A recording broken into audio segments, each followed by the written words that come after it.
that has been running. We were first thinking about it for a couple of years, but now it's been running for 3 years, almost. And it's a project on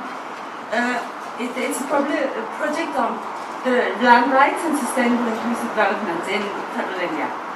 And I want to start by saying a little bit about the reason why we think this is a very important topic to investigate, not only in India but also comparatively, but in India. The Indian state has been pursuing a very a development path that has concentrated a lot on large infrastructure projects that needs a lot of land. And that is one of the reasons why we see a lot of shifts in land ownership, but also in the rules for land ownership in India. And at the same time, there are laws in place to protect vulnerable populations and also to protect vulnerable environments that are interacting with other forms of law in ways that we don't really know much about in various parts of India, and it varies because the laws are really different in different states. And one of the things that we knew beforehand, but we really learned a lot about while we've been doing this project, is that it's really complicated and it looks very different in different parts of the country. I remember we were just starting and Namita was saying, we're already up to more than 100 laws. We just started counting and there are more than 100 laws regulating land in this area. Because we have all kinds of different laws. And we've had a really interesting journey where all kinds of groups are really interested in research, including the government, because they don't really know a lot about what the situation is. And at the same time, there are a lot of initiatives at various levels to have new legislation for land acquisition, for instance. So this is a very intense debate. So this project started from this curiosity. What does law do in this context, and what does different types of law do, and how does it interact with power, and how do different groups change how does it change the conditions of various groups? And in particular, there are indigenous populations because they're protected in different ways in different parts of the state. They have a different constitutional protection, and they all seem to want what the others have, and then without really knowing what that entails. So I think this is a collaboration that's funded by the Norwegian Research Council and a special grant that is for collaboration between India and Norway. So the partners is the CMI and the Center for Social Transformation in Bergen, and the most important partner in the project is the Center for Policy Studies in Delhi, where you have a relatively large team led by Namita. And they have created a special initiative, the Land Rights Initiative, around this project and other projects that are coming in, led by Namita. So CMI is a small partner in this, but we are, in addition to myself, Hugo Stocker, who's unfortunately at hospital, which is why he hasn't been participating this week. He's the sort of partner at this side, and then also, and most importantly from the Norwegian side, who is there, fortunately, Kavita, who is a postdoc, or has been a postdoc, is now on maternity leave, but has gracefully come to participate. So Kavita and Namita are both they're the ones who have they carry the large research burden, and they have vast knowledge in the field. Namita is with a new law PhD from Harvard on these issues. Kavita with a political science PhD from Delhi with a focus on federal relations. So we have and then quite a large team now, including Pala, who's been with us from the beginning, more or less, of the project. Who's been also at Harvard for a year, but is now back in India, and also so this is from a relatively small grant. It's actually quite a large project, and I think it's a project that really has made it's made a difference in terms of creating interaction between other groups working in this field as well, in Delhi and beyond. I mean, we've had amazing workshops where people have been coming from different parts of the country, both from the research side and from the policy side. So I think Namita has been doing a wonderful job at creating that in India. And she will start out with her presentation, and then Kavita will follow on and Bharat at the end. And then Jackie will start off the discussion. And I think my task as a chair will be very easy. But I'll if somebody just keeps talking, I will stop. I'll stop it.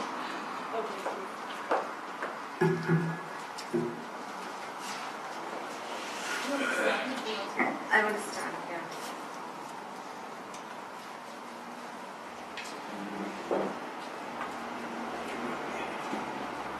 Good morning, everyone, and thank you all for coming.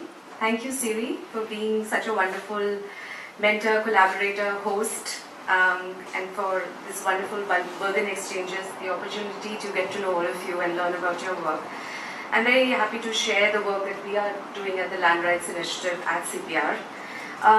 The initiative is CPR's, the Center for Policy Research's newest initiative. It's less than a year old. We actually launched it last November. And the goal behind the initiative is really to investigate questions pertaining to the state's relationship to land in India and how the state has in the past and continues today to redistribute property rights of different groups of people. So it grew out of my doctoral work at Harvard and this project, but we are hoping to expand our work beyond these areas of work.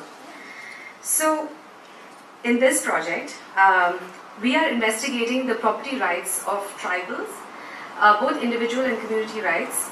Tribals in India are constitutionally described as the scheduled tribes, to land and natural resources within the scheduled areas, and I will explain what these are, by examining the background legal rules and assumptions behind the rules that structure these rights. A related goal is to see how these legal regimes interact with the vast administrative and bureaucratic apparatus of the Indian state, and to see how this in turn shapes the opportunity structure of central development actors, policymakers, civil society and community groups, private investors, etc., and how this influences their decisions and what are the effects of those decisions. Now, the larger goal behind this study is really to understand the reasons for poverty, landlessness and displacement of the scheduled tribes, who are one of the most vulnerable groups in India. And I will speak a little bit later about the paradox of the protective framework of tribal communities.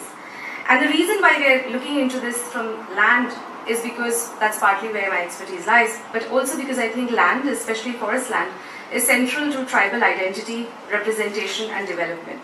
The scheduled tribes have been engaged in a variety of traditional occupations where they have lived off the land, whether it is hunting-gathering in the past, collecting minor forest produce, shifting cultivation and increasingly now settled cultivation. Land for them therefore is integral to their cultural, social and political life, their very identity. Displacement from the land makes them not only economically vulnerable, it threatens to destroy their cultural identity as a tribal group. So let me begin by outlining the constitutional framework that governs the scheduled tribes in India. The scheduled areas are areas designated in Article 244(1) of the Indian Constitution, read with the 5th and 6th schedules, which is why they are called the scheduled areas. These areas are subject to a different legal and administrative regime as compared to the rest of the country. The scheduled tribes are designated in the Constitution Scheduled Tribes Order of 1950, and this order actually lists 744 tribes across 22 states in the 5th schedule. Sorry, this clicker is going faster than I am. So, and states have added and deleted to this tribes from this list over the period of the last 65 years. The 5th schedule provides for the administration of tribal majority areas in 10 states within peninsular India that have tribal minority populations. That is, the population of the scheduled tribes is in a minority compared to that of the remainder of the state. The President of India can, by order, declare any area to be a scheduled area. The currently designated scheduled areas are in these states. The ones highlighted are states that we are studying as part of this project. Here you see them on the map. All the yellow area are states which have areas which are scheduled under the 5th schedule. And I'll speak in a little bit about the 6th schedule, the red area of states which come under the 6th schedule in the Northeast. Now, according to the 5th schedule, these areas are to be administered by the governor of the state in consultation with the tribe's advisory councils to be appointed by the governor. The governor has powers to regulate the application of state laws and parliamentary laws to the scheduled areas and can make special regulations for good governance in the state. Now, India is often described as a union of states. What that means is that we have a federal system with a unitary bias. We have a parliamentary system of government where the president and the governors make their decisions mostly on the basis of recommendations of the Council of Ministers. The implication of these facts for the way the scheduled areas are governed is that there is considerable centralization of power. What this also means is that legally speaking, there is no recognition of tribal sovereignty over the land and natural resources in the scheduled areas. It is the Indian state that has sovereignty over these areas. There is only recognition of the special status of tribals and state-directed laws for their protection. Despite the governor's extensive powers in these areas, over the last 65 years they have been rarely exercised. However, with the enactment of the Panchayat Extension to Scheduled Areas Act of 1996, there has been some more devolution of political power to the village panchayats in the scheduled areas. All of these states have also enacted laws that prohibit the transfer of land within the scheduled areas to non-tribals. The 6th schedule provides the broad framework for the administration of tribal areas in the northeastern states of Assam, Meghalaya, Tripura and Mizoram. And here we are looking at Meghalaya, and Kavita is going to speak about the system of administration there. But the 6th scheduled areas also have land transfer prohibition laws. So going back again to our map, these are the 6 scheduled states. And this is the state of Meghalaya. All of the state of Meghalaya comes under the 6th schedule. So if you recall from what I said earlier, the tribal populations are spread over 22 states. And yet, if you see from the map, the designated scheduled areas are only in 16 states. So we know already that there are many states with tribal populations that do not have designated scheduled areas for the same. And even within the states that have scheduled areas, significant tribal populations are to be found in areas that are not scheduled areas. And there is considerable variation both in terms of the percentages of tribal population with respect to the total population of the tribal minority states in the scheduled areas, as well as the percentages of tribal population within the scheduled areas. So if you look at this map, which shows the percentage of scheduled tribe population to total population, the dark green is above 40%, so that is mostly concentrated in the northeast. For instance, the state of Meghalaya, 85.9% of the population is actually tribal in nature. And it is much lesser, so 5 and below are the red, and so these states have lesser percentages of tribal population, so they don't really have scheduled areas. So why are we studying this project? Why is this project important?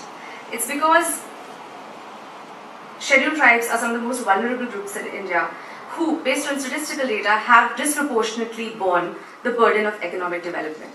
Poverty and landlessness is rampant amongst the scheduled tribes. More than half of all the scheduled tribes are below the poverty line, and 65% of scheduled tribes are landless as per the 2011 census.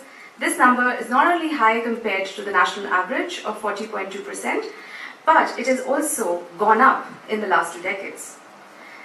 So, even though the scheduled tribes constitute only 8.6% of the total population, they constitute 55% of the people who have been displaced since independence as a result of various state activities, including dams, infrastructure development, mining, industrial development, and the creation of wildlife parks and sanctuaries. These challenges of displacement and deprivation have also intensified in the last 2 decades as the post-1991 liberalization period and economic reforms have created ever greater opportunities for industrial and infrastructure development through domestic and foreign capital inflows. The need for land mineral and other natural resources for these projects has caused massive displacement of tribals and other traditional communities and serious environmental damage, including depletion of forest cover, soil erosion and environmental pollution. So going back to our original question, we saw that the Constitution provides a pretty extensive protective legal framework for protecting the property rights of the scheduled tribes to land and natural resources, and yet, as I just told you, we have a dismal situation in terms of landlessness and deprivation. So why is that the case? The states that we have selected are 4 Indian states: Andhra Pradesh, Telangana, Gujarat and Meghalaya, and these have been chosen based on geographical, political, population and constitutional diversity. Such is the dynamism of the Indian political environment that at the time we got the grant for this project in 2013, we planned to study 3 states, because actually Andhra Pradesh was 1 state. But since then, in 2014, Andhra Pradesh was bifurcated into 2 states, the states of Andhra Pradesh and Telangana. So you see here, that's AP and that's Telangana, and these are the 4 states that we are studying. All 4 states show variation with regard to the numbers and concentration of tribal population, socio-political differences, and current and historical federal dynamics. So far at CPR, we have done substantial archival research on Andhra Pradesh and Telangana, and 2 rounds of key informant interviews with activists, academics, government, lawyers, and judges. In Gujarat, we are trying to complete our archival research and have completed 1 round of key informant interviews, but only with activists and lawyers. So to give you some context on the 2 states and then go on to our preliminary findings on what we have learned.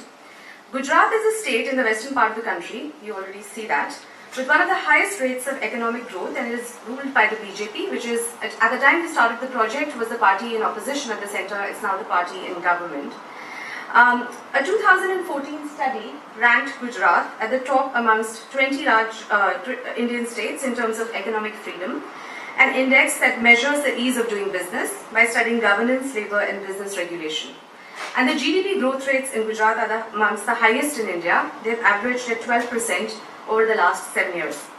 On human development indicators, however, Gujarat is ranked 11 out of 25 states, according to the 2011 report.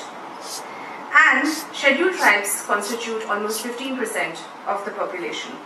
And this population is concentrated along the eastern side of the state. All these, the red dots represent the scheduled areas in the state of Gujarat. Andhra Pradesh and Telangana are bordering states in the southeastern part of the country. So let me go back to the map, you see them. Historically, the state of Telangana was a princely state under the Nizam of Hyderabad, whereas the part which is now Andhra Pradesh, which is the red part, was part of the Madras Presidency under the British. When India became independent in 1947, we had the parts of British India that became independent. There were also 526 princely states. So in 1948, the Madras Presidency, which extended almost all of South India, was, Andhra Pradesh was broken from that and created a separate state. And 5 years later, in 1953, Hyderabad was merged into Andhra Pradesh. So in 1953, this was created, and now more than 50 years later, 60 years later, they have now come apart again. So a lot of the data obviously that we have is for the combined state of AP, but in the 2014 study, AP was ranked 3 in terms of economic freedom. Its GDP growth rate has averaged about 10%, and in terms of HDI indicators, it is ranked 15th amongst 25 states.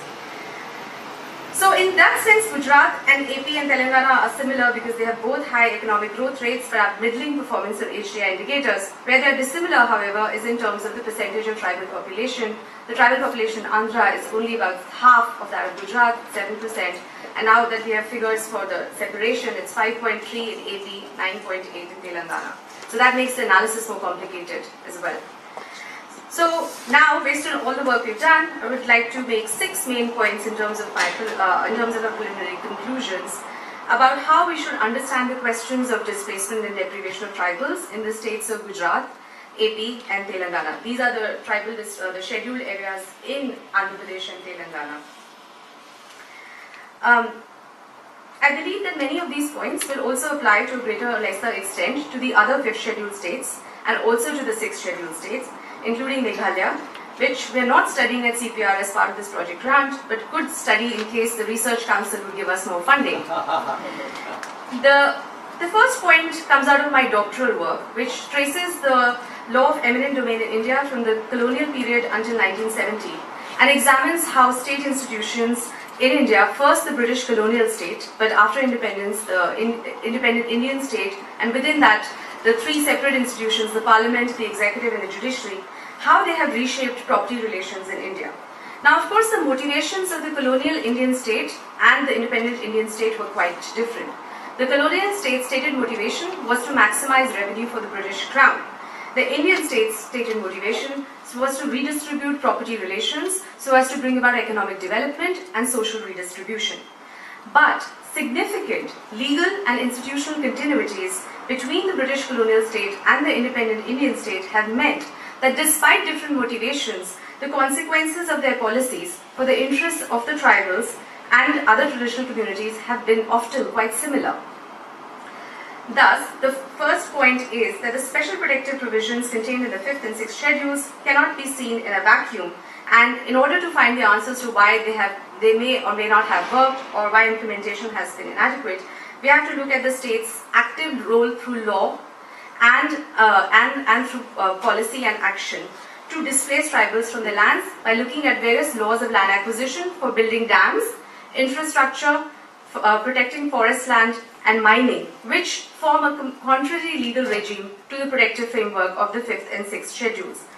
But at the same time, both the enactment and administration of this contrary regime in turn depends upon the broader political economy of these states. For instance, the construction of dams is obviously a significant cause of displacement of tribal population in all of India.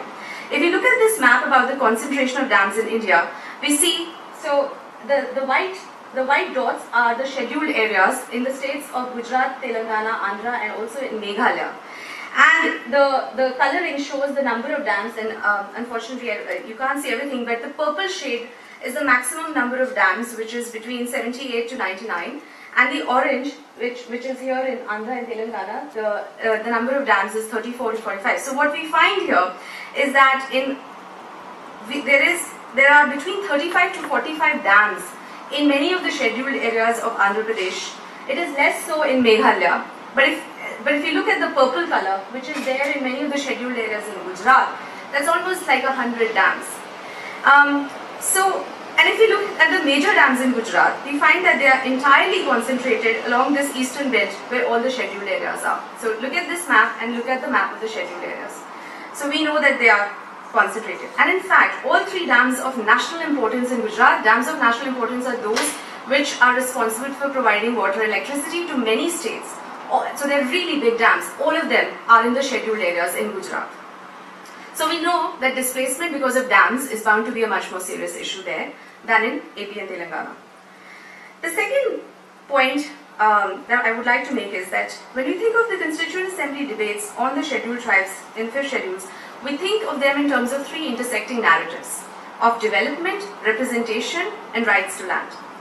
The first narrative, that of development, is that the special status of the scheduled tribes is because their economic, political and social way of life is considered not as developed as the rest of the population, and therefore they are particularly vulnerable groups of people. This is different from how other vulnerable groups are seen within the constitutional framework. For instance, the scheduled castes, another vulnerable group, their special status is because of a narrative of systematic discrimination against them within the mainstream of Hindu society. So the scheduled castes are part of the mainstream, but the scheduled tribes have always been out of the Indian society and do not want to be a part of that, right? The second narrative is that of representation. That is, the scheduled tribes are represented through a group identity within the constitutional framework, which is different from that of the rest of the population. They are represented as a group within the tribes' advisory councils as part of the federal structure.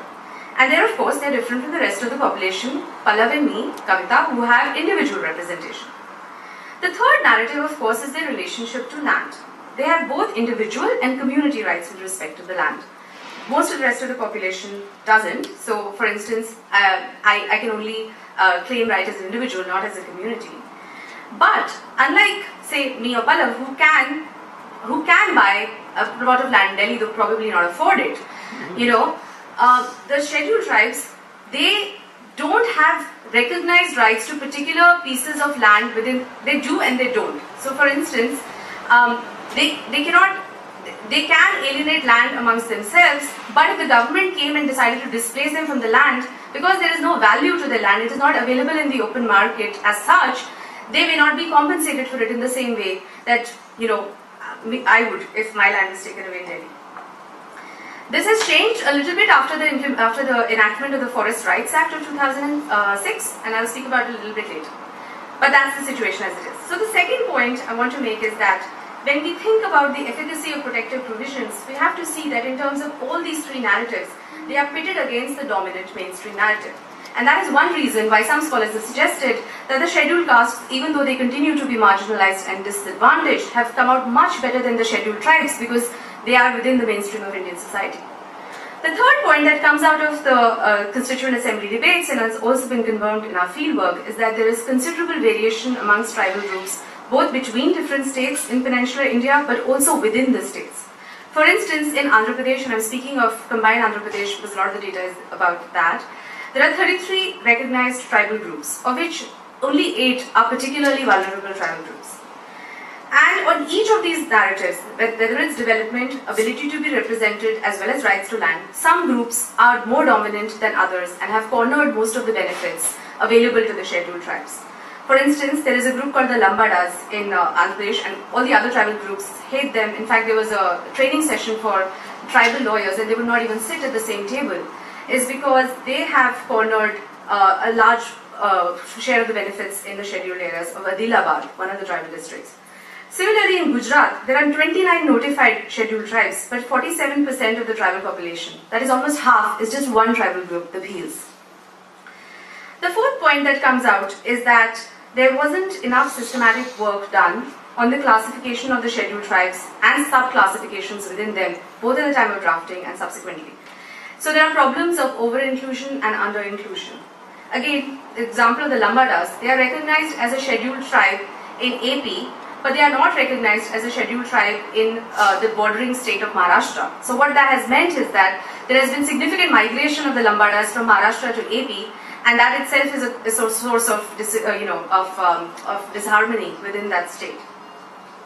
The fifth point that comes out is that we see variations in terms of, and this comes out of both our archival research as well as the fieldwork, is that we see variations in terms of both the implementation of the fifth schedule as well as the normative legal framework that the states have created at the state level, which supports the protective provisions contained in the schedule. And based on our preliminary investigation, we find that the combined state of AP has done much better than Gujarat. Now, the tribal population of Andhra, as you remember, is half of that of Gujarat. So the question that then arises is, has AP done better in Gujarat in spite of, or because it has a statistically less significant tribal population? In other words, is it easier to implement protective provisions when the group that is special is statistically smaller or insignificant to the mainstream?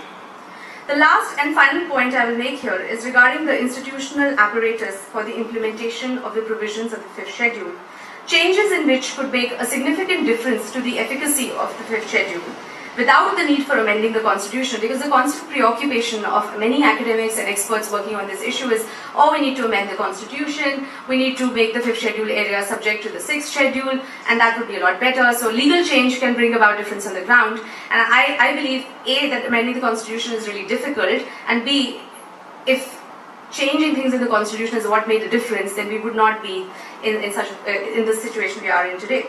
So Palla will speak about financial allocations to the Tribal Welfare Department, which is the government department chiefly responsible for the welfare of the scheduled tribes. So I'll leave him to do that. But I will speak about the Forest Department, which is a major player in the scheduled areas. The Forest Department, both at the state and federal level, comes under the Ministry of Environment and Forests, which was only created in the 1980s. But its functions are effectively done by the Indian Forest Service, which was created in 1966. Through a series of colonial legislation starting in the 19th century, at the federal level and also at the states, the British government declared large tracts of forest land large tracts of land with forest cover as land that was to be owned and managed by the Forest Department. Now, the definition of forest in the laws is basically any land with trees on it that the government declares as forest land. As a result, in one sweep of the pen, the state outlawed the rights of the forest-dwelling tribals by declaring that this was land, protected forest land, and nobody had the business to be there except the Forest Department. Consequently, even today, a lot of the land in the scheduled areas, but also outside it, is managed by the Forest Department. Now, in 2006, the Indian Parliament enacted the Forest Rights Act, which sought to reverse this historic injustice and recognize the rights of tribals to the land. The Tribal Welfare Department is the nodal agency for the implementation of the Forest Rights Act. But they have to work with the Forest Department to implement this law. And that department has been hostile and uncooperative, both with respect to the tribal communities, but also, and this is based on our fieldwork in the state of AP, coordination has been difficult between the Tribal Welfare and Forest Department. Remember, these are vast tracts of land which come under the administration of the Forest Department. It's very difficult. The Forest Department is the only department which has had the resources, the knowledge, the history of managing it. If they don't cooperate, not much can be done. But again, the extent to which this is a problem is different for each state. For instance, in Telangana, more than 77% of the forest land is in the scheduled areas. In the new state of AP, it is only 37%. In Gujarat, it is almost 50%. So it's an issue in all of the states, but again, there will be variations on how much this is an issue. And I will conclude with this, that in terms of the changes that we propose based on the work, we have to look both at the potential and limits of social change through law based on the vast administrative bureaucratic apparatus of the state and see how they relate to each other and either help or impede in bringing about this change. So I will end with that, and except to say that if you're interested in following our work, this is our website and other presence. Thank you.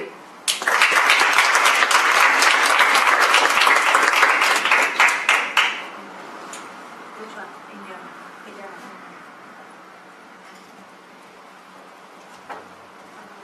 So I have a very competent colleague here who has a map already. So I could produce a number of slides at her cost.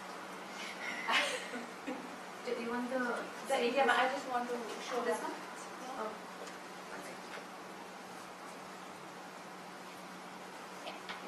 I'll just quickly point out, there is this tiny state which is Meghalaya, and this region, entire region, is in the eastern Himalayas.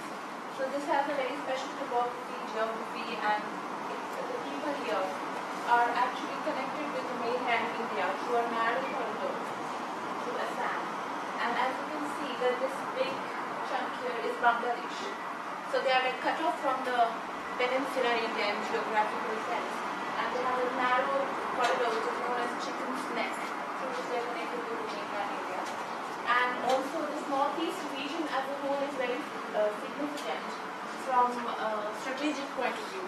Because if we think of 1947, when India got its independence, at the same time Bangladesh used to be East Pakistan. So it had very significant territorial and strategic reason that it was divided in this way, and it also shares its borders with Burma, Myanmar, and China. So I'm going to talk about this little tiny state of Meghalaya, but if I have time, I would also like to speak a little bit about the region as a whole, and also about this state here, which is known as Arunachal Pradesh. And it is very significant, I thought, because with the connecting session on water and rights of indigenous people towards the natural resources, Arunachal is also facing some very specific problems. And just see that it shares almost its entire border with China. So these are the two states, but I will specifically be speaking about Meghalaya.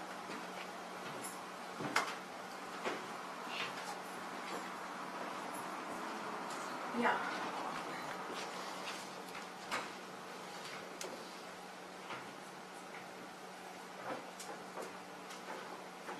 It upgraded from the computer last night, so now it's Namita's computer, so I think we're all grateful.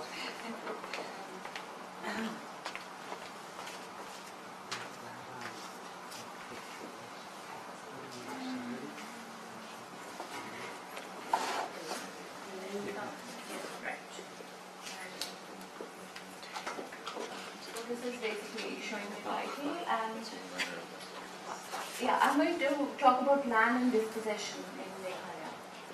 And Meghalaya or a lot of other states in the northeast are of special significance because they are under the 6th schedule. As you can all recall, that Namita has spoken about the 5th schedule, and then these states are under a special constitutional provision of the 6th schedule under the Indian Constitution. And yeah. So basically, what is 6th schedule is, it is a special provision under the Indian Constitution which gives protective rights to the indigenous communities to have control over their natural resources, land, water, forests.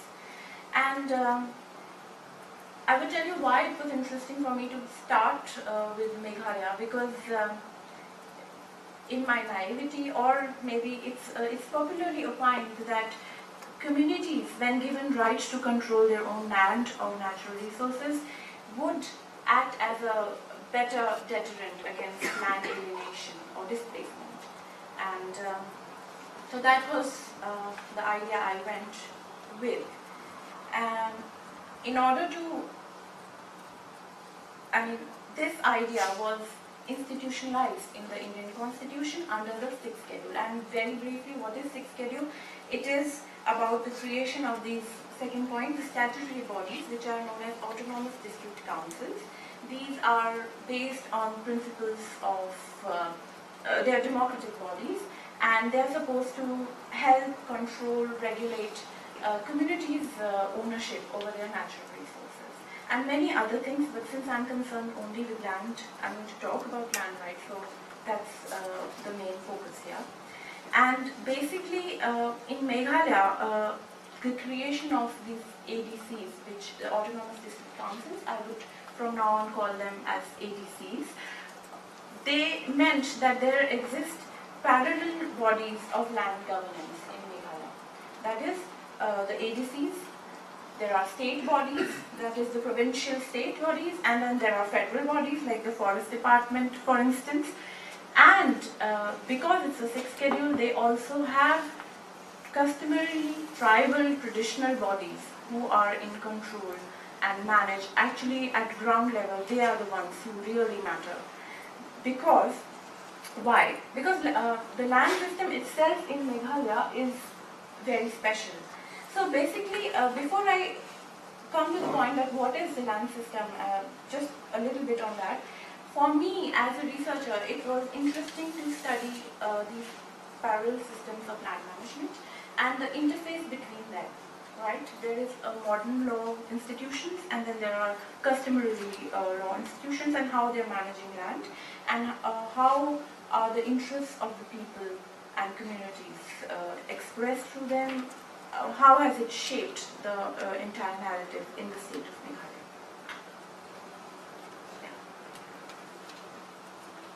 So in the 6th schedule state, the land management in Meghalaya is very special because first of all it's radically different. And why it is radically different? Because as we've spoken that it's a 6th schedule state. And what it basically means is that whereas in rest of the Indian states, land, forests belong to the state of India, but in Meghalaya they belong to the people, and those people could be individuals, which would be then similar for everybody else in the rest of India, but more significantly they could be clan lands, they could be communal lands, and it belongs to the people. So the state does not, it can acquire property, but it would have to undergo, under the lens of the 6th schedule. So it's like, it has a lot of nitty-gritties which interest the lawyers a lot, but I'm a political scientist. But it has engaged me very deeply. So basically it means that land cannot be transferred from a tribal to a non-tribal, right? So I think therein lies the entire key, because I mean, in a general political narrative, one would think, oh, well, that's good. So it cannot be transferred, so it belongs to the people. But yeah, what happens? And as I said, that I went in with rather some degree of naivety, because my PhD was not about this at all, and I believe that it would show something else, but it did not show what I expected. So basically, there is this intrinsic acceptance of customary practices regarding land regulation, control and management, and yet there is widespread variation within the state. And the variation can be so much that when for the first time I landed in Shillong, which is the capital of Meghalaya, we had a big roundtable conference in the university there about the project, and I was introducing the project. And there were all academicians sitting around the round table, and they would not agree with one another about, no, but in my village it's not like that, and in that village it's like that. So it really varies, but as a whole, it is under the 6th schedule with all its institutions. And there exists no cadastral service. There are no land records which exist at a wider scale, and the customary laws are not codified. So it means a lot of scope for interpretations and variations, and as we'll see, it has produced a whole lot of dynamics of its own. So what are the primary pointers from the case studies of the Khasi Hills? So Meghalaya is a big state, and not so big as Andhra or Gujarat, but nevertheless for one person it was a big state. So I chose one of the districts in Meghalaya for my case study, which is known as the Khasi Hills. There are three major tribes in Meghalaya: Khasis, Jayantiyas and Garos. And if some of you are more aware of the geography of Himalayas, they are also known by the hills. They are the Khasi, Garo and Jayantiya hills. And it's because they have been named, or the tribes have been named because of those hills from which they come from. So what were the primary pointers for me from the Khasi Hills? As I said, that I wanted to study this interface between the modern and the customary legal bodies or traditional bodies controlling and regulating land in Meghalaya. So of course it's under the 6th schedule, and it was not difficult to get an impression once I started talking to people or reading, basically, that the 6th schedule in itself, through its has created an opportunity structure of its own, and the rich or the powerful or the influential within the clans or within the tribal hierarchies could actually usurp the powers from that opportunity structure, and hence given rise to a new modern idea and a new tribal elite in a way, which is significantly different from the traditional tribal elite. And is it tribal at all? Because they have a lot of social mobility as well. That is not my primary query, but there are a lot of parallel narratives, when once you are in the field, you come to know of so many things, and they all have an effect on the land issue. Why? Because land traditionally as well has had a significant meaning for the people from the region, because it gives them their clan identity. It means that you come from that village, and it gives you an identity of your own. So basically, this tribal land management and control, which I spoke of, this modern and customary, they exist parallel, has given rise to what seems like a web of parallel overlapping jurisdictions. So there is a state revenue office, there is where you can register your land, and there is a tribal's head's office where you can register your land, and then there is at a village level a tribal council body which knows that you own that piece of land, so on and so forth. And this, because of this web, there is a great amount of confusion, especially when conflicts arise. And conflicts arise because of development interventions, either by the state, but largely by the state, because there's not so much private capital in the state of Meghalaya, although there is beginning to be. So it has had these very specific implications for the tribal concept of land itself. From what I said, that it used to be like a clan identity, it has helped to reinforce the monetary value of land for tribal people, which has thus in some ways meant that more and more people have tried to individualize their communal land. So if there was communal land, through various methods which we can talk about later, people have transferred the rights into individual names. So and there are like different forces which have helped these individualization of land or monetization of land. And thus, this has also meant that basically large chunks of communal land in especially the commercially viable regions of Meghalaya, the state of Meghalaya, have lost, they are individualized basically. And when it comes to courts and laws, and when it comes into the domain of modern law, when you need to register because of a development initiative, the land is being acquired, and it's at that time that the most poor and the vulnerable have suddenly, to their surprise, found out that this is no more their land. They had their usage and occupancy rights, but it was communal land. But in reality, the powerful and the influential who knew that, okay, some development is being planned by the state or the federal government in that region, they often enliven with the tribal heads, the chiefs, because they are also the influential families, the powerful families and the educated families who have access to such information. They have individualized that land. So it has basically meant erosion of this communal land, erosion of that safety net which comes from the very idea of communal land, that the deprived or the destitute families can get land to subsist basically. So there is this nice quote which I found from the ASI, is the Anthropological Survey of India in 2013. There is an edited book which they have released, and I think this quote sums it up very well, that earlier clan divisions were the chief indicators of social differentiation, but now movement from kin-based hierarchy, there is a movement from kin-based hierarchy to economic inequality, and this is something very significant from the point of view of tribal egalitarian values, on which gave the faith in the Indian Constitution to give those special privileges under the 6th schedule, that communal land is best left to communities to handle, and it would be the best safeguard against displacement.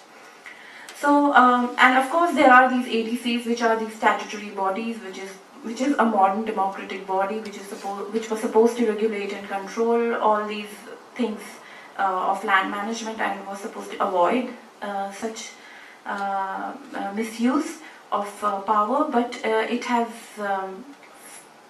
either not been able to create or legislate because of the entire dynamic of state and federal forces. The governor would just sit on a law, on a legislation, and would not give assent. So basically, it does not come into. Yeah. So now I have only 5 minutes and lots of slides to go with.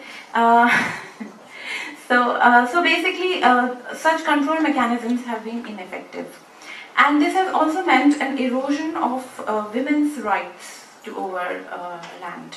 What does it mean? I would quickly like to go through this. Meghalaya is also very special because all the Garo, Khasi and Jaintia tribes, they practice matrilineal, and that means that the youngest daughter is the inheritor and custodian and the administrator of ancestral land, and they claim their lineage through their maternal clans. But there has to be a nuanced understanding to this, because the youngest daughter, who is not the owner of the land, but she's the custodian of the land. So that means it brings in a lot of responsibility, You have to take care of your extended family. You have to be like a guardian to them, and it also means lack of mobility for that youngest daughter. And is she really the decision maker? Well, that is under question, because mostly it's the maternal uncles, the male members on the maternal side, who take decisions regarding selling or mortgaging. And also there is conspicuous, women are conspicuously absent from traditional tribal socio-political bodies. They are not represented. So they have economic rights in that sense that she inherits the property, but she's not, and none of the female members are part of those tribal bodies, which are eventually the decision makers. So when when the state comes with the idea of land acquisition, so there are none of the female members sitting in those council bodies to to decide. So they are not decision makers in that sense. And even in modern institutions following their culture, therefore there is passivity of women's participation. And this of course leads to the changing circumstances because of mortgaging or selling and individualization of land. So women, it kind of has eroded women's special privileges over land. Similar is with forests as well. Yeah. So traditionally women have had a non-invasive engagement with forests. They were picking for example, mushrooms for edible reasons or medicinal or herbal produce, but and they've also been known to be better conservators of biodiversity in the region. But with commodification of forests and timber trade, and even with shadow practices related to timber trade, because timber trade is banned in Meghalaya through it has basically, but it continues illegally. So it basically has meant that women have been pushed out of the forest as well, and there is little policy focus so far on it. Do I have time to speak about it? So then I would talk very quickly about my specific case study, which was on land. It was not, I was not looking on women's issues, but it is an strong undercurrent. So my case study was regarding this new Shillong township, NST, which was a satellite town around Shillong, which was again a state-led development initiative, and the state government of Meghalaya was supposed to acquire land for this. And it was the acquisition of the communal land, again, which gave rise to disputed claims and land titles. As I said, that mostly communities were unaware that the land has been individualized, but when the acquisition process was set in motion, then a lot of disputes came up, and this was largely intra-community conflicts over proprietorships. So it shows various anomalies in land management and control processes, and I have made this distinction between customary and modern. So let me just quickly read through it. What happened was that whenever a land acquisition process is set in motion, a cadastral survey is supposed to be carried out before an intent notice can go in the newspaper. And the communities in Meghalaya in general do not have faith in state-run cadastral surveys. It is believed that it is an impingement of their intrinsic right to control and manage their own land, and it would mean that the next step would be that the state would ask for revenue and go in for acquisition of land. So I think this is a lacuna which is existing, why there is a lack of faith, and there are like different other reasons, but I'm just running through them. And as I said, that the communal land has been individualized, so this shows that there has been a manipulation from the educated and powerful, often in unison with the tribal heads, and the communities have been in dark about it. And this also shows that there is a dilution of the tribal justice system in these communities. It shows clear favoritism, and it has propped up various contending claims to land ownership between the different tribal hierarchies as well. And because of this, there is a lot of debate going on, and a lot of NGOs and media debates, and talking about this, and of course the judicial cases. At the modern institutional level, my case studies, which I have not discussed, but this is what the primary pointers were, or the inferences for me, that the local administration failed to garner support or cooperation from people on the ground. There is a high-handed approach in land acquisition process itself, and this land acquisition was according to the older law of 1894.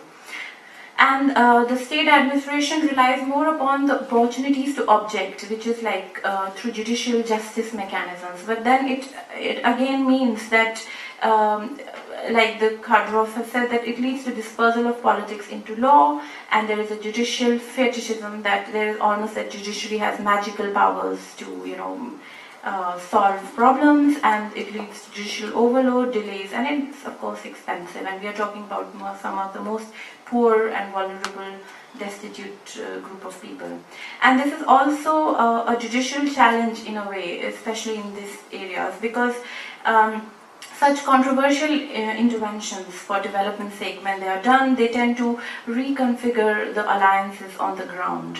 So they shape up new conflicts, they shape up new alliances, and then it is very difficult even for judiciary to locate that what is the real local, who are the real stakeholders.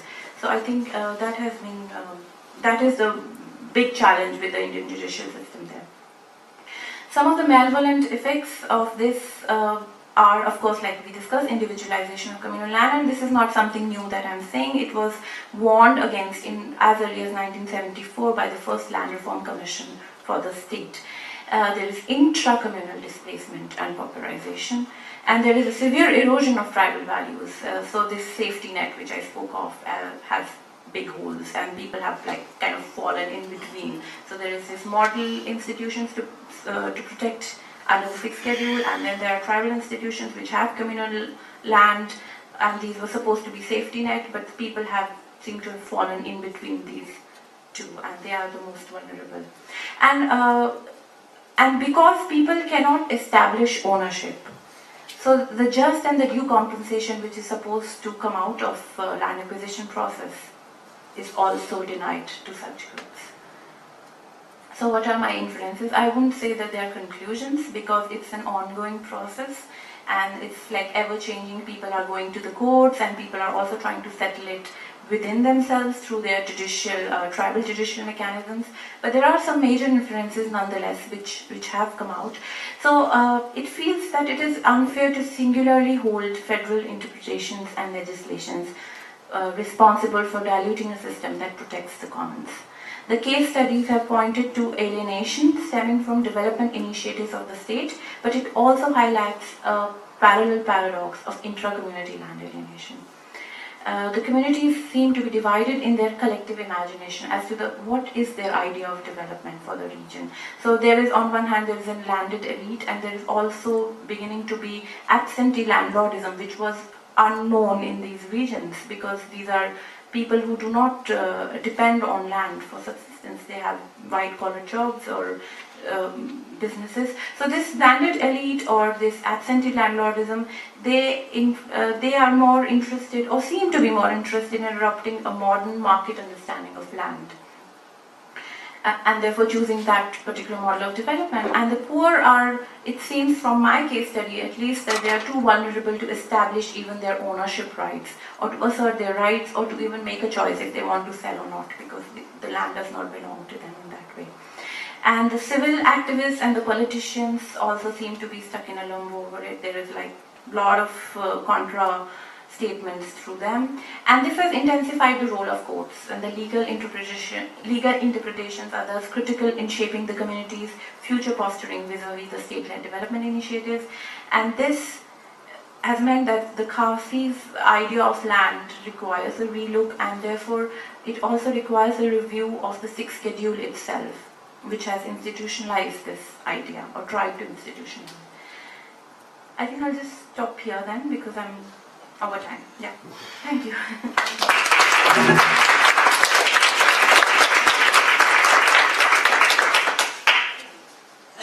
That's wonderful. And now we'll have even a third presentation by Hannah.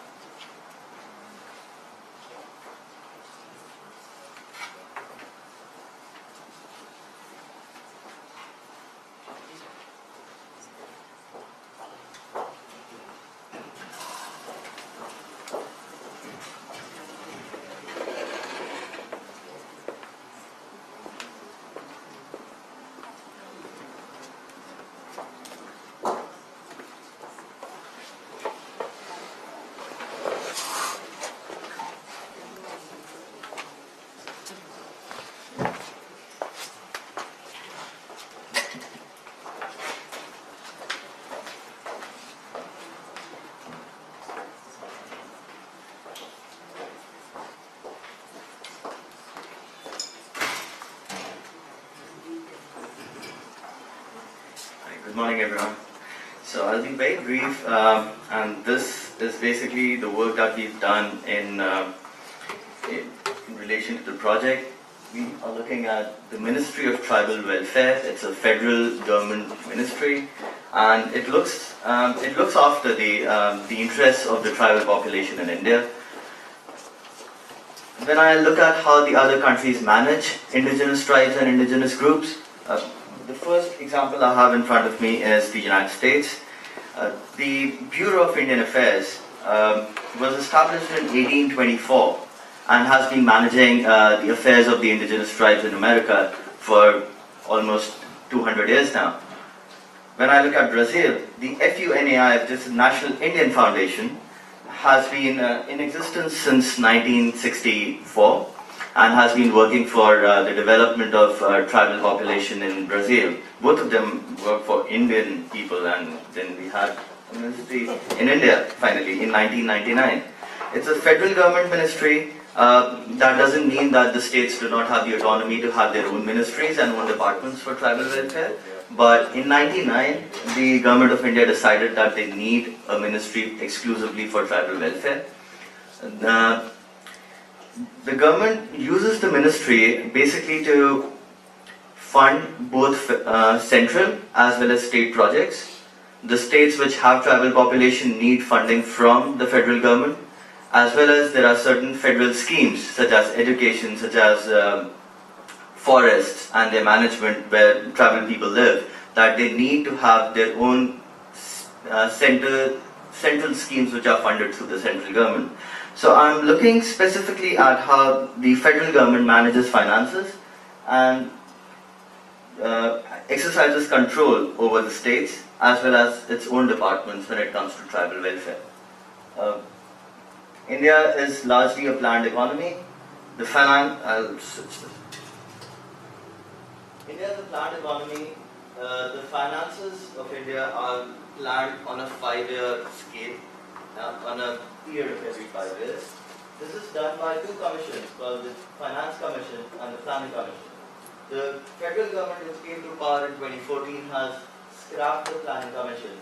It is no longer in existence, but for the last almost 60 years, the Planning Commission is in charge, along with the Finance Commission, to decide how much money will be spent in the economy in what manner, specifically for the federal government.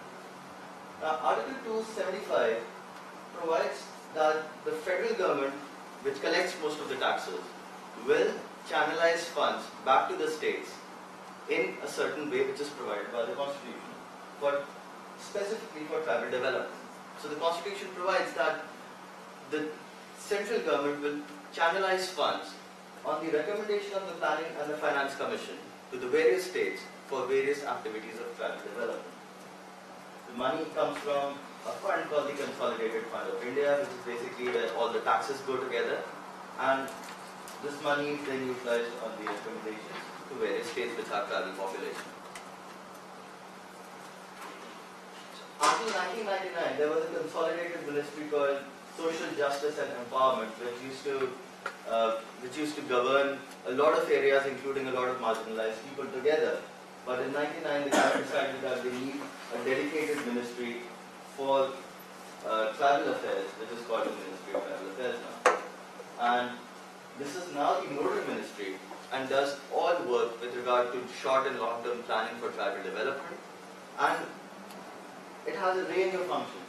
On their website, they speak about education, income generation, health, irrigation, roads, bridges, forests, food processing, human resource development, water harvesting, resettlement of displaced people, land management, everything. So we basically understand that the ambition of the ministry is to run a parallel economy. They want to do everything that a regular government does for regular people. And the ministry itself does nothing. It simply has the resources, and it's like I'll show you over here. It has allocated resources, and then it allocates the resources to different ministries, both in the federal government and to the states. The data which is available to us and which we've been studying starts from 2008-2009. When the ministry had, this is all in rupees and a certain value that we put to the currency called crores, but just as in absolute terms, It was 416 in 2008-2009, and it's roughly about 13-17 right now. We see a double increment in 2009-2010, and then there has been, it's almost thrice of what the original allocation for the ministry was. And there has been a successive increase in the amount of money that they've been releasing out to the states and to other federal arms. So what we see that there is a substantial jump in the absolute value of money which is coming to the ministry and the absolute value of what is being released by the ministry for tribal development. But a major criticism is that, look at the second point, which is an old figure. The tribal population in India is roughly about 8.6% of the total population, which is about 1.3 billion at the moment. And so about 84 million in 2001, which is probably now gone up substantially. And the budgetary allocation, which is this, forms only 0.2% of the union budget every year. So for almost about 9% of the people, you only spend 0.2% of your yearly income towards their development, and especially when you want to do all of this. You want to build roads, bridges, water harvesting, basically everything under the sun, like a parallel sort of an economy, through really, really poor resources that you're allocating for tribal development. What we aim to see, this is just a glimpse of how the ministry works, how the federal government sort of exercises control over state entities, over its own various federal functionaries like the forest department, the health department, the education department, specifically for the purpose of tribal welfare. It will be interesting to see how the United States does it through the Indian Affairs Bureau. And someone told me over the conference this week that FUNAI is a really good example to look at in Brazil, which is the National Indian Foundation. These are both agencies who've been working for a very long time. They're doing very similar work, and they're both at the federal level. So, I think going forward, it's interesting to see how you compare these these three agencies, because this is relatively new, and this is still in a formulative stage, I'm sorry. But that's the ambition of this sub-project that I'm looking at the moment.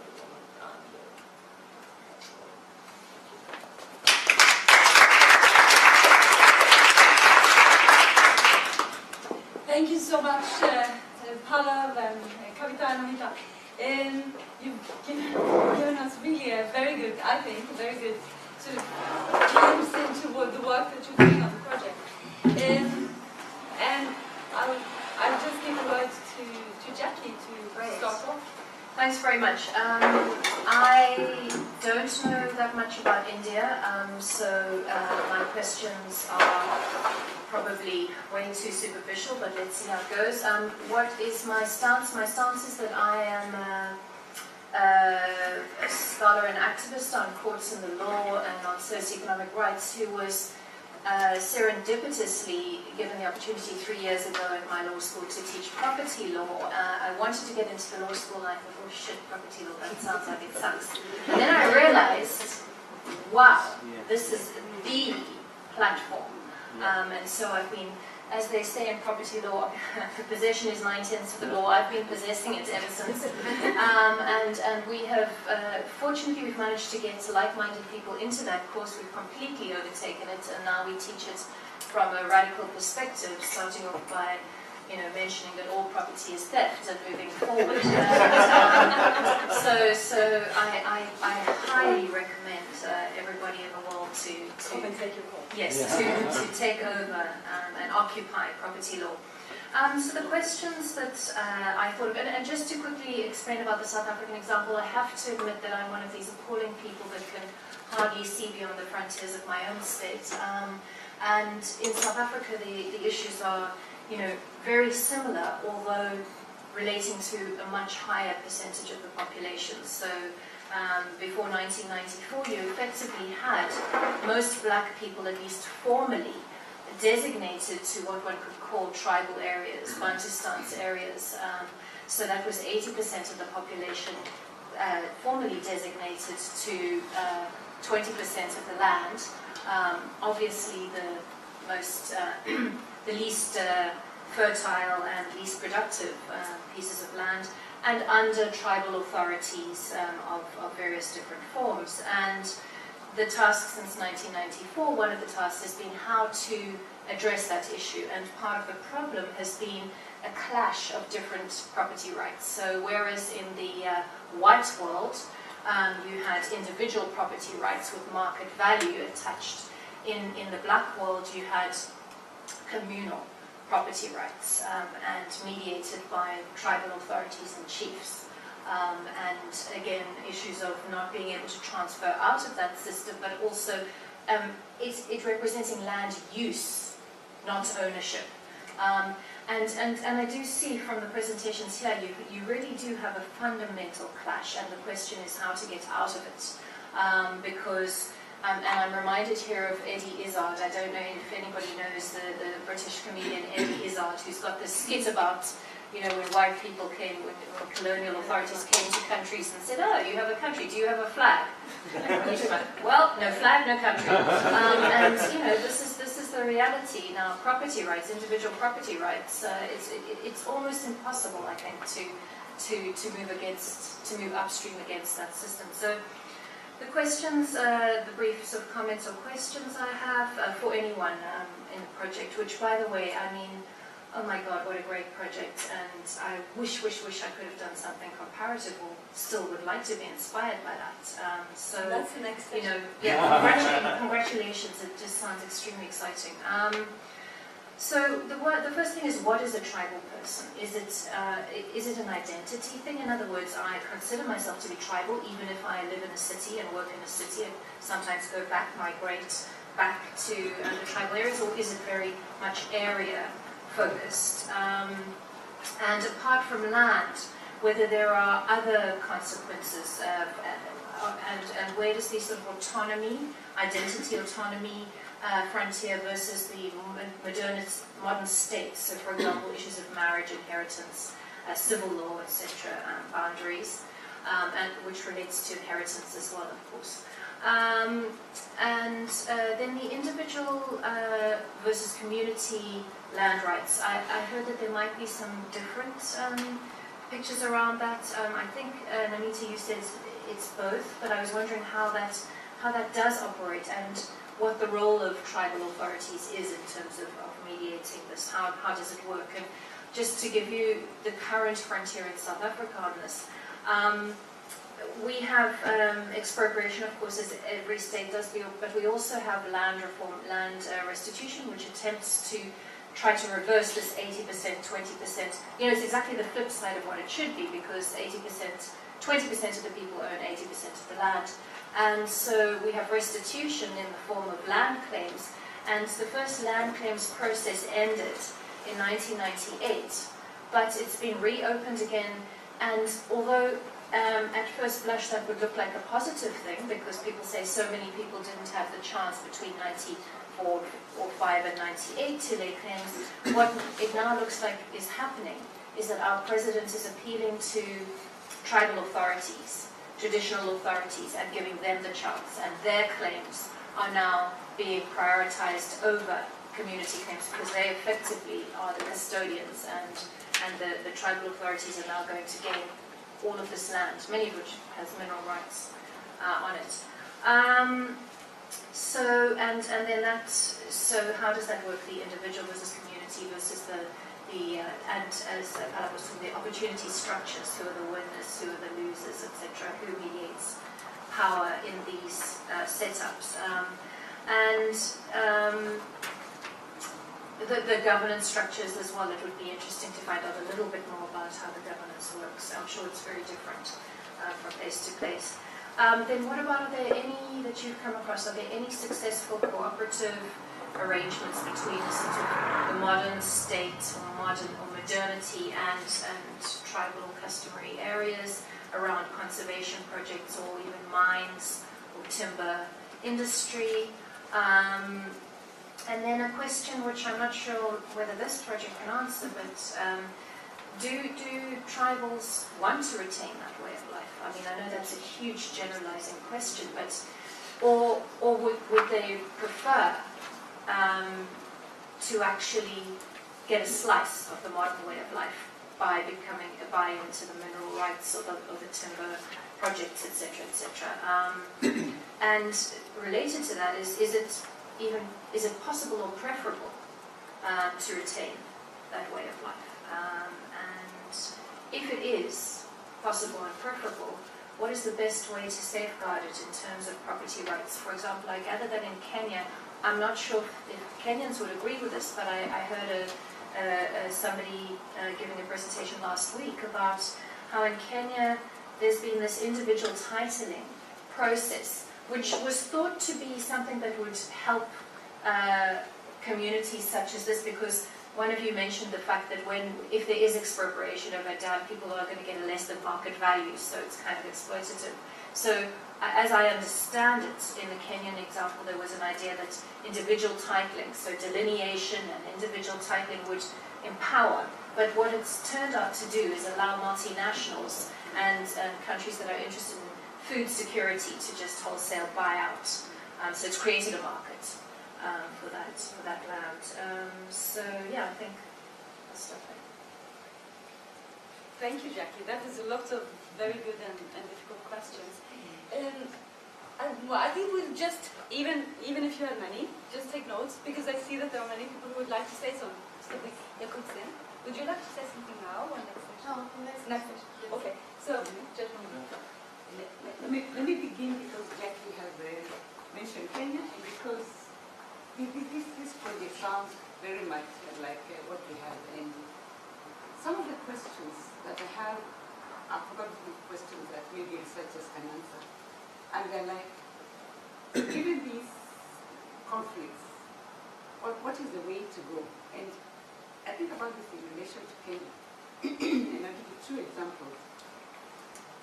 In relation to a community called the Endorois, they have been removed from the tribal area, the land had been made into a national reserve, they didn't get any benefit from it.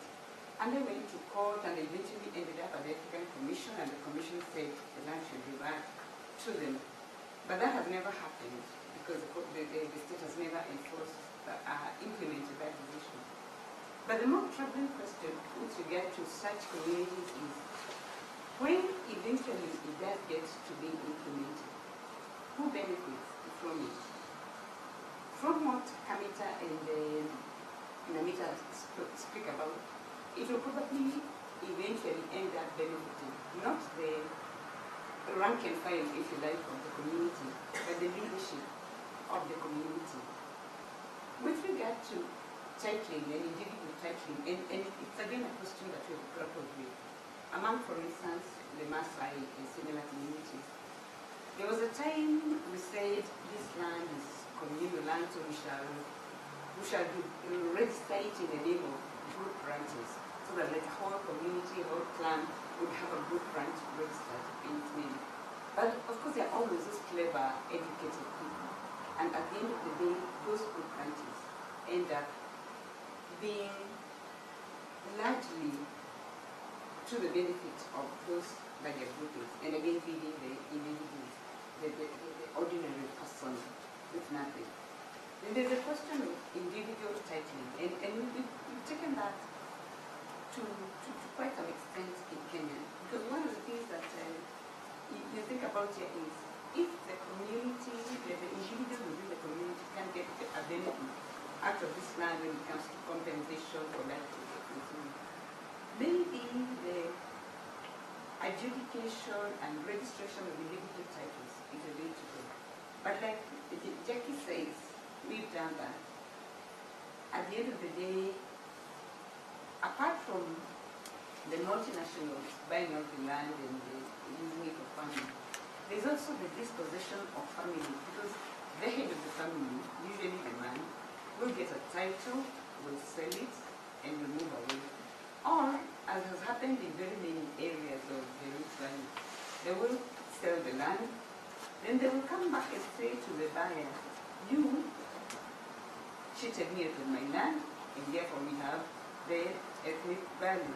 And it's a question that I really don't know how to answer. And I wondered what the researchers or what the thinking has been in India towards resolving this question in the tribal areas.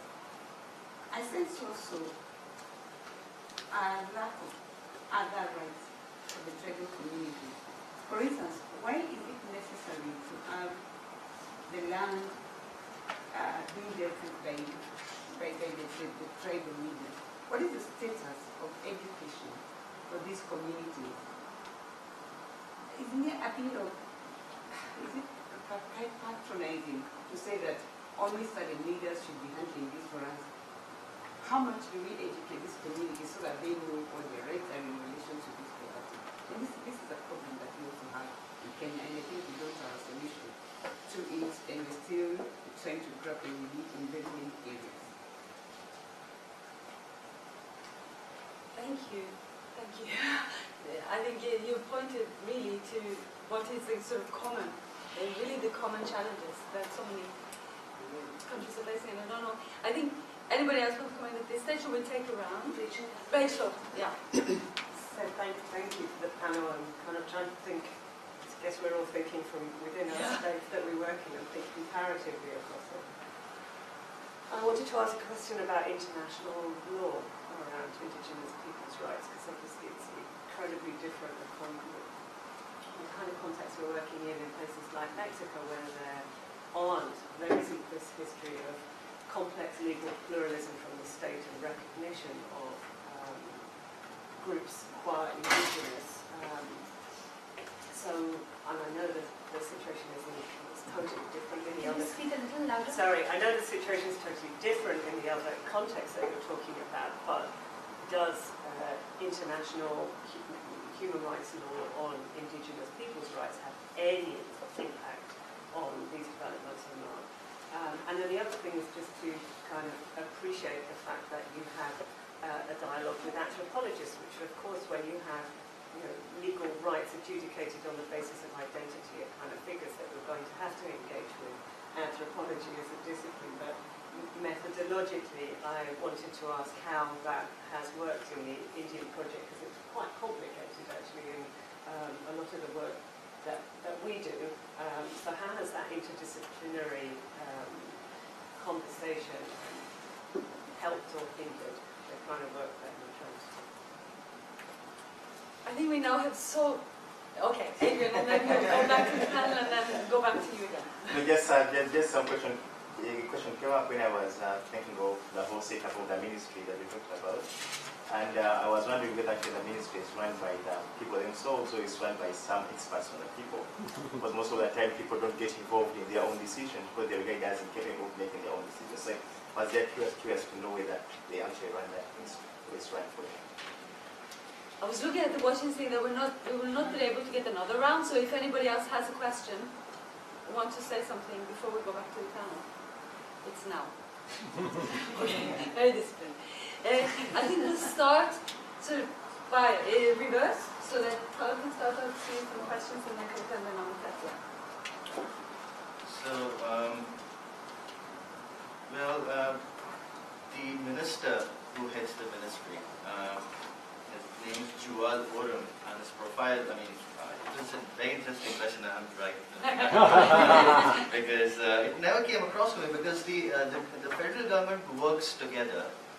The bureaucracy has a system, and the elected parliamentarians, they have a system of reservations for scheduled tribes and scheduled castes.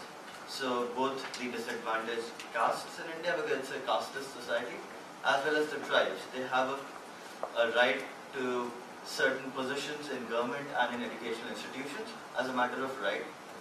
They may or may not form part of certain ministries, or they may keep getting transferred in and out like a permanent bureaucracy.